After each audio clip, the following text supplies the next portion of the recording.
అప్పన్న చెప్పిన వింత తాత్పర్యం. తెనాలి రామకృష్ణ కథ. ఒకసారి కవితాగోష్ఠిలో రామాయణం ప్రస్తావన వచ్చింది.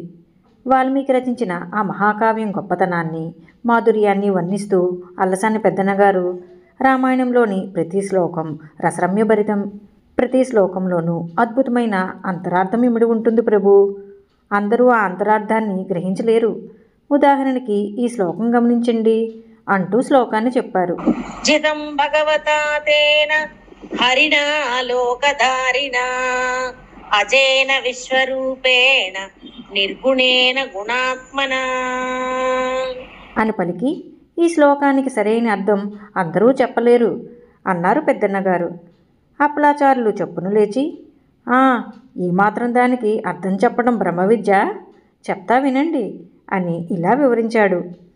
భగవంతుడైన ఓ శ్రీరామచంద్ర, జితం, మేము ఇంతకాలం మీ వద్ద చేసిన పనికి మాకు రావలసిన జీతం ఇయ్యవయ్యా అని వానరులు అడిగితే, అప్పుడు రామచంద్రులు వారు బదులిస్తూ, తేన, ఈ అడవిలో రూపాయలు లభించవు కనుక పుట్టతేనే అంతా జీతాల క్రింద పుచ్చుకోవలసింది. లోకధారిణ అంటే లోకధర ప్రకారం చూడగా, అజేన విశ్వరూపేణ అంటే వీసతేన ధర రూపాయి అణ, నిర్గుణేన గుణాత్మన, ఈ తేనె మీలోని అన్ని దుర్గుణాలను తీసి పారేసి సద్గుణాన్ని ఇస్తుంది అని అప్పలాచారులు వివరించగానే సభ అంతా గొల్లును నవ్వింది. అప్పన్న తెల్లమొహం వేశాడు. అంత రామకృష్ణుడు లేచి, స్వామి, తమలో దద్దోజనం ప్రభ తప్ప పులిహోర ప్రభావం కనిపించడం లేదు.